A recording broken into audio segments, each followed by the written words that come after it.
Favourite serials இனி டிவிக்கு முன்பே சன் நெக்ஸ்ட் ஆப்ல ஜாலியா எல்லாருக்கும் முன்னாடியே பாருங்க. இப்பவே சன் நெக்ஸ்ட் ஆப்பை டவுன்லோட் பண்ணி சப்ஸ்கிரைப் பண்ணுங்க. இப்படியே சொல்லிட்டு இருந்தா என்ன அர்த்தம் ஆகுது?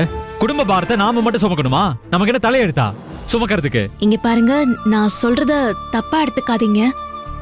பெத்தவங்களுக்கு சோறு போடுறதையும் கூட பிறந்தவங்களுக்கு சீர் செய்யறதையும் செலவா நினைச்சீங்கன்னா அதை விட பாவம் வேற எதுவுமே கிடையாதுங்க. நம்ம யாருக்கு செலவு பண்றோம்? நம்ம குடும்பத்துக்கு தானே, நம்ம வீட்டுக்கு தானே. மாமா, பாட்டி, ரோஹிணி, ரேவதிக்கு தானங்க. அவங்களுக்கு செலவு பண்றதுக்கு நாம எப்படிங்க கணக்கு பார்க்க முடியும்? ஆதிர, நீ கேக்குறது உனக்கே நியாயமா இருக்கா?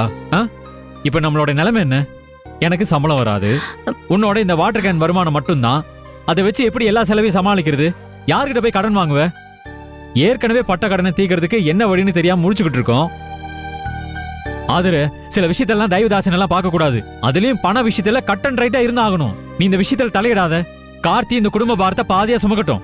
அப்பதான் அந்த சத்யாவும் அடங்கி ஒடுங்கி எந்த பிரச்சனையும் பண்ணாம இருப்பா. அதான் கரெக்ட்.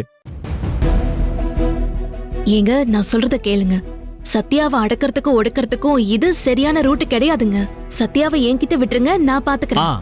அதே மாதிரி இந்த செலவு விஷயத்தை என்கிட்ட விட்டுரு. கார்த்தி கிட்ட பேசி அவனை பணம் கொடுக்க வைக்க வேண்டியது என்னோட பொறுப்பு.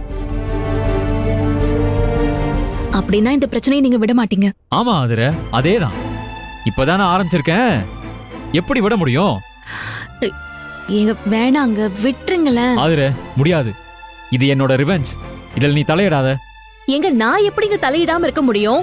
சொல்றத கேளுங்க தயவு செஞ்சு. உங்க ரிவெஞ்ச் ரொம்ப கேவலமான ரிவெஞ்சா இருக்குங்க. சரியா? நான் பாத்துக்கிறேன், ப்ளீஸ் விட்டுருங்க. ஆதிர, நீ இப்படிதான் பாத்துக்கிறேன் சொல்லி பிரச்சனையை வளர விட்டுட்டே இருக்க. இதுக்கப்புறம் உன்னை நம்பி நான் முட்டாள் ஆகிறதுக்கு தயாரா இல்ல. ஓ, அந்த அளவுக்கு முடிவுக்கு வந்துட்டீங்களா? ஆமா ஆதிர, வந்துட்டேன். அப்படின்னா நான் இந்த முடிவுக்கு வந்துட்டேன். எந்த முடிவுக்கு? இப்ப இந்த ரூமை விட்டு நீங்க வெளியே போகணுங்கிற முடிவு தான். என்ன சொல்ற ஆதிர? இதுக்கு மேல சொல்றதுக்கு என்னங்க இருக்கு? வேண்டாத வேலையை பார்த்துட்டு வந்து பெருசா பில்டப் கொடுத்துட்டு இருக்கீங்களே, பில்டப். ஒழுங்கு மரியாதையா ரூமை விட்டு வெளியே போ. ஆதிர, என்னையா ரூமை விட்டு வெளியே போக சொல்ற? இந்த ரூம்ல இப்போ நீங்களும் நானும் தான் இருக்கோம். என்னையே நான் ரூமை விட்டு வெளியே போக சொல்வேனா? அதனால உங்களை தான் சொல்றேன், போங்க போங்க போங்கன்னு சொன்ன கேக்கலையா? போங்க. போறேன்.